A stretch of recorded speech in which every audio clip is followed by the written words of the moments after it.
देवादिदेव भगवान महादेव शिव और जगत जननी मां जगदम्बा के चरणों में नमन करते हुए मैं यति नरसिंहानंद सरस्वती आज एक ऐसे व्यक्ति के बारे में हिंदुओं से बात करना चाहता हूं जो जन्मा तो मुसलमानों में था, लेकिन जिसे भारत में धर्मनिरपेक्षता की पहचान बताया जाता है, जिसे भारत की शान बताया जाता है, जिसे भारत में भारत रत्न का सम्मान मिला, पद्म विभूषण का सम्मान मिला, पद्म भूषण का सम्मान मिला, भारत का राष्ट्रपति बना। आप समझ ही गए होंगे मैं डॉक्टर एपीजे अब्दुल कलाम के बारे में आज आप लोगों से कुछ बातें करना चाहता हूं, लेकिन उससे पहले जो मैं बातें आपसे करना चाहता हूं वो 10 जुलाई 2017 को सावन महीने का पहला सोमवार था। अनंतनाग जिले में 8:15 बजे 8:15 पर गुजरात के बनाम काठा जिले से एक बस आई थी अमरनाथ की यात्रियों की, और उस बस पर आतंकवादियों का हमला हुआ। उस बस के ड्राइवर का नाम था शेख सलीम गफूर। बस पर सामने से आतंकवादियों का हमला हुआ, लेकिन ये शेख सलीम गफूर को कुछ नहीं हुआ।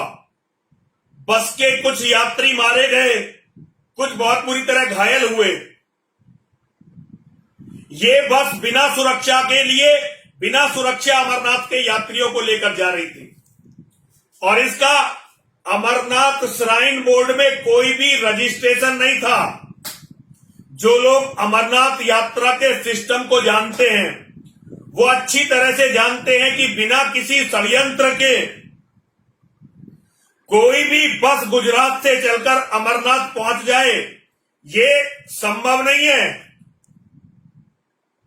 आतंकवादी हमला हो गया, गुजरात के और महाराष्ट्र के कुछ लोग मारे गए, और सारे मीडिया ने, सारे हिंदू बुद्धिजीवियों ने, यहां तक कि हमारी सरकारों ने उस शेख सलीम गफूर को हीरो बनाकर पेश किया, हीरो बनाकर, और उसे बड़े बड़े इनाम मिले, और बताया गया कि उसने अपनी जान पर खेलकर उन यात्रियों की जान बचाई जो बाकियों की जान बची।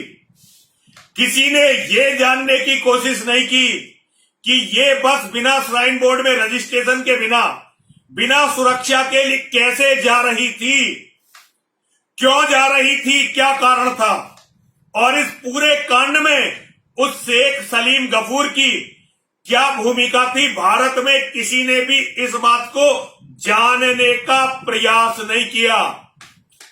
इसी का नाम है धर्मनिरपेक्षता। यदि ये ड्राइवर किसी जीवित कंट्री में होता, ऐसे देश में होता जहां की सरकारों में हौसला होता और वो अपने नागरिकों के जीवन की कीमत को जानती,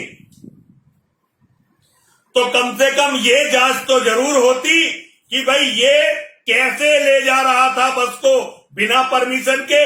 जबकि सब जानते हैं कि कश्मीर में यदि कोई हिंदू बिना फौज और बिना सीआरपीएफ की सुरक्षा के जाएगा तो वो मरकर ही आएगा, बिना मरे आ नहीं सकता। ये तो बच्चा बच्चा जानता है। किसी हिंदू ने सवाल नहीं उठाया, मुसलमान तो उठाते क्यों। और उस ड्राइवर को करोड़ों रुपए इनाम में मिले। धन्य है मेरे देश के हिंदू जो अपने कातिलों को सम्मानित करते हैं और उन्हें धर्मनिरपेक्षता की मिसाल बताते हैं। ऐसा ही मामला अब्दुल कलाम के साथ हुआ है इस देश में।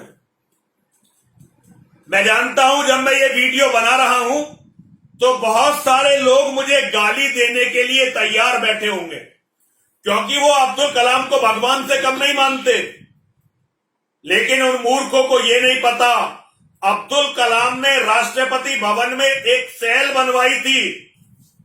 तुम जिसे धर्मनिरपेक्षता की मिसाल बताते हो ना, उस अब्दुल कलाम ने राष्ट्रपति भवन में, और ये आप आरटीआई से मालूम कर सकते हैं कि मैं सच बोल रहा हूं या झूठ बोल रहा हूं।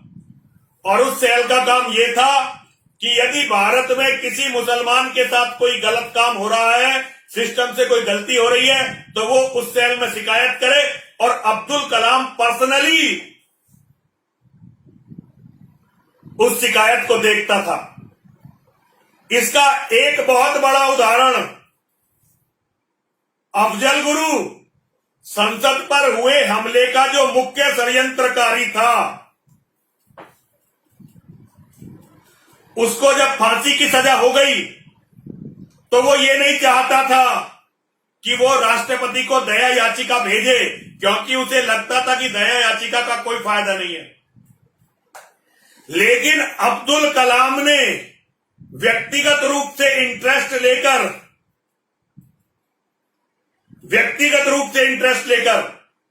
अफजल गुरु की पत्नी, उसकी मां और उसके बेटे को बुलाया अपने पास। ये ऑन रिकॉर्ड है, राष्ट्रपति भवन का रिकॉर्ड है, इसे मिटाया नहीं जा सकता। इसे कोई भी हिंदू चेक कर लेगा। और इसके लिए अब्दुल कलाम ने रास्ता बनाया। एक शिकायत अब्दुल कलाम की उस सेल पर आई जो उसने मुसलमानों के लिए बनाई थी। शिकायत आने के केवल 2 दिन के अंदर अब्दुल कलाम ने अफजल गुरु की पत्नी, उसके बेटे और उसकी मां को मिलने का समय दिया।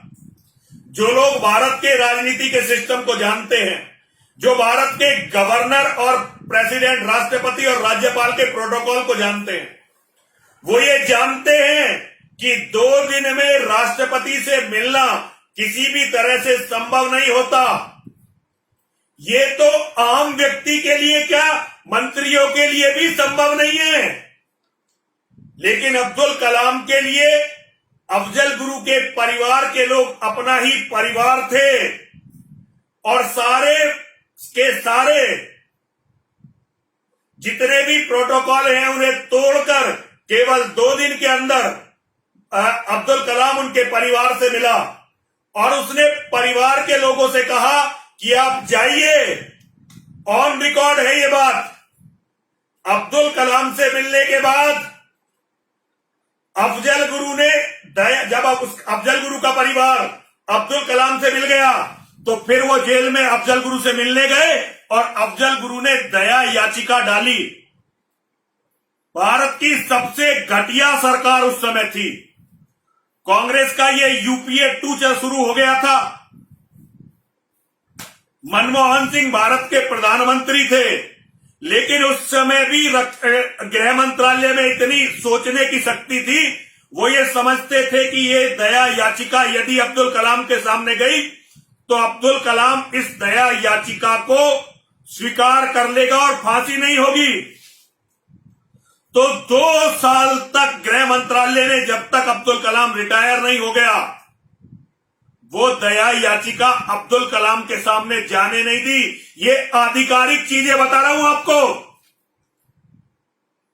जब अब्दुल कलाम के पास वो दया याचिका नहीं पहुंची और रिटायरमेंट के दिन आ गए तो अब्दुल कलाम ने पत्र लिखा गृह मंत्रालय को कि आपके पास आई हुई है अफजल गुरु की दया याचिका, आपने मुझे आज तक क्यों नहीं भेजी।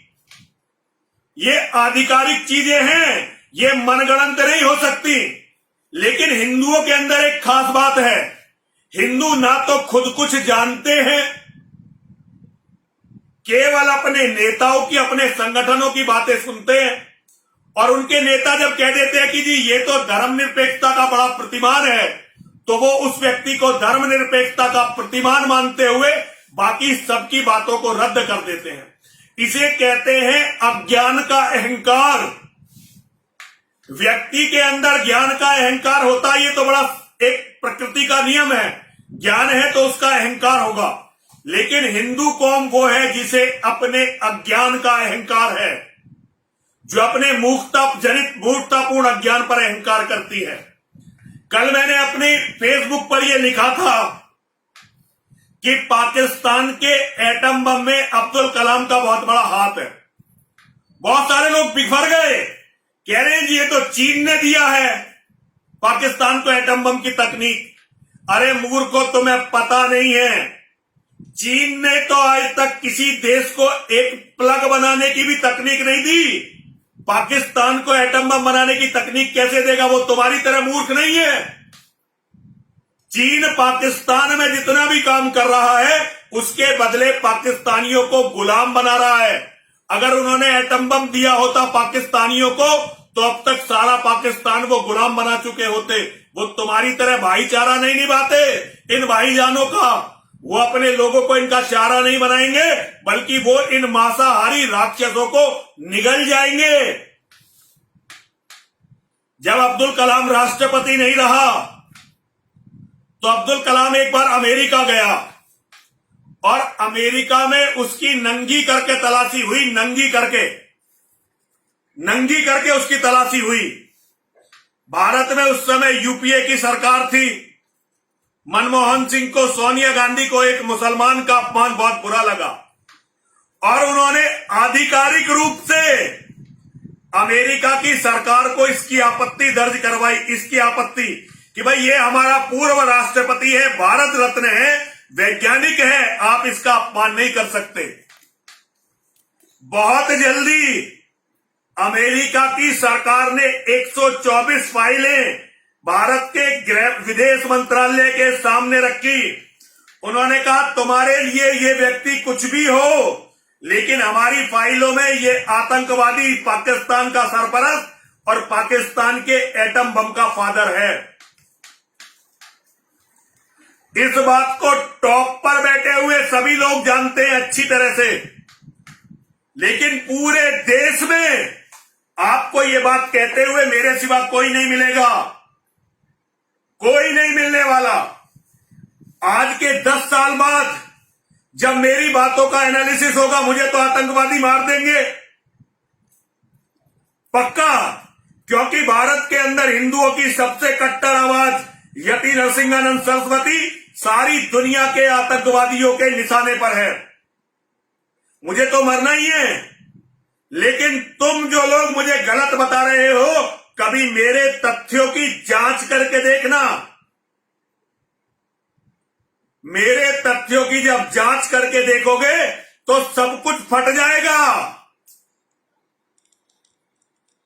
एकदम किल्ली निकल जाएगी। क्योंकि तुमने जिसको आधार बनाकर यह बताया है कि मुसलमान सबसे अच्छे होते हैं, वो भारत के सबसे बड़े जिहादियों में से एक था, सबसे बड़े जिहादियों में। लेकिन हिंदुस्तान में हम हिंदुओं पर 800 साल की मुसलमानों की गुलामी इस कदर हावी है कि हम मुसलमानों को जबरदस्ती धर्मनिरपेक्ष होने का सर्टिफिकेट देते रहते हैं, उन्हें पैसे देते रहते हैं। कभी भी बहुत सारे लोग कहते हैं कि ये गीता पढ़ता था अब्दुल कलाम, मैं भी मानता हूं गीता पढ़ता था। अरे क्या जाकिर नाइक गीता नहीं पढ़ता? कभी जरा पता करके देखो, दारुल उलूम देवबंद का जो भी विद्वान होगा, जो भी उनका आलिम होगा, जो भी उनका फाजिल होगा, सब गीता और वेद पढ़ते हैं। तभी तो वो जानते हैं कि हमारी कमी क्या है, हमें मूर्ख कैसे बनाया जा सकता है। यदि वो गीता और वेद ना पढ़े तो हमें मूर्ख कैसे बनाएंगे। लेकिन हिंदुओं, ना तुमने इतिहास से सीखा, ना तुमने वर्तमान से सीखा। एक छोटी सी बात बताकर अपनी बात को खत्म करूंगा। 11 सितंबर 2001 9/11 हुआ अमेरिका में। 11 सितंबर 2001। आज अभी पूरे 20 साल नहीं हुए, लेकिन एक एक बच्चा अमेरिका का इस्लाम के जिहाद के बारे में जान गया। और आज बाहर से कोई भी मुसलमान आए, इवन अगर अरब के शेख भी आएंगे, तो वो निश्चित जो उनके सुरक्षा के प्रतिमान है, उनके बिना नहीं आ सकते। एक मुसलमान, चाहे वो कितना ही बड़ा मुसलमान क्यों ना हो, अमेरिका में यदि एक मकान खरीदना चाहता है तो उसे कम से कम 100 तरह की एनओसी लेनी पड़ती है, नो ऑब्जेक्शन सर्टिफिकेट, जो उसे बड़ी मुश्किल से मिलते हैं, क्योंकि वो जीवित कौम है। और उनका राष्ट्रपति डोनाल्ड ट्रंप आतंकवाद नहीं बोलता, इस्लामिक आतंकवाद बोलता है। लेकिन भारत में एक भी माई का लाल ऐसा नेता नहीं है जो इस्लामिक आतंकवाद बोलकर दिखा दे। तुम्हारे बहुत सारे नेता हैं जिन्हें तुमने अपने सिर पर चढ़ा रखा है, लेकिन वो सभी ये कहते हैं कि आतंकवाद का कोई धर्म नहीं होता, आतंकवाद का कोई मजहब नहीं होता। अमेरिका केवल 20 साल में जान गया, बल्कि कई साल पहले ट्रंप ने अपना पहला भाषण जब दिया था तो उसने इस्लामिक आतंकवाद शब्द को यूज किया था, इस्लामिक टेररिज्म। वो केवल एक आतंकवादी हमले के बाद जान गए कि इस्लाम का जिहाद क्या है। तुम 1400 साल में नहीं जाने। तुम्हारा कोई भी आदमी 2 गीता के श्लोक बोलकर मूर्ख बना सकता है, क्योंकि तुम ना गीता को जानते हो ना कुरान को जानते हो। मैं भारत के सभी कट्टर हिंदू कहने वाले लोगों से कहना चाहता हूं, तुम कट्टर हिंदू कम हो, पाखंडी ज्यादा हो। और ये अच्छी तरह से समझ लो, मुसलमान जो कुरान, कोई ऐसा दिन अब्दुल कलाम की जिंदगी में नहीं था जिस दिन अब्दुल कलाम ने नमाज ना पढ़ी हो। उसकी जीवनी को चेक कर लेना। हां, ये बात है कि वो शाकाहारी था, ये बात जरूर है कि वो शाकाहारी था, लेकिन अगर वो शाकाहारी नहीं होता तो कैसे उसे पद्म विभूषण मिलता, कैसे पद्म भूषण मिलता, कैसे भारत रत्न मिलता, और कैसे वो तुम सबको मूर्ख बनाकर पाकिस्तान का एटम बम बनवा पाता, भारत का राष्ट्रपति बनता।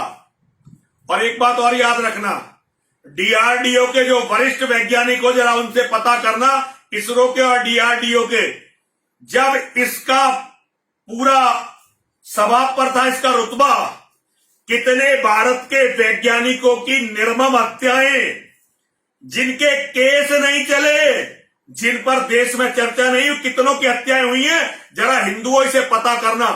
और उसके बाद मुझे गाली देना। मुझे गाली देना तो स्वाभाविक है, क्योंकि मैंने उस कौम की आवाज उठाई है जो कौम सोई हुई नहीं है, जो कौम मर गई है और मरने के बाद जिसकी लाश भी सड़ रही है, बदबू मार रही है। आज सारे हिंदू उस बदबू मारती हुई लाश के कीड़े हैं, क्योंकि वो केवल अपनों को गाली दे सकते हैं, केवल अपनों से लड़ सकते हैं, और अपनों में भी उसमें जो उनके लिए लड़ते लड़ते मिट रहे हैं। वफादारी, धर्मनिष्ठा और अपने धर्म के प्रति समर्पण, ये इस कौम से खत्म होता जा रहा है। लेकिन फिर भी मेरे बच्चे, मेरे शिष्य जो मुझ पर विश्वास करते हैं, जो मेरी बात मानते हैं, एक दिन देखना हिंदुओं, वो विजय प्राप्त करेंगे और सारी परिस्थितियों को बदल देंगे। मैं यति नरसिंहानंद सरस्वती पूरी जिम्मेदारी के साथ आप सबको बताना चाहता हूं, ये कुछ भी कर लें, लेकिन अंतिम जीत सनातन धर्म की होगी। लाखों करोड़ों कलाम आएंगे, लाखों करोड़ों अफजल गुरु आएंगे, लेकिन नरसिंहानंद के शेर जिस दिन जाग जाएंगे, नरसिंहानंद के बच्चे जिस दिन नरसिंहानंद की बात को समझ जाएंगे, उसके बाद देखना इन कुत्तों के, इन सियारों के, इन गीदड़ों के, जो अपने आप को शिकारी समझ बैठे हैं, आंख दिखा, पुट्ठे चढ़ा,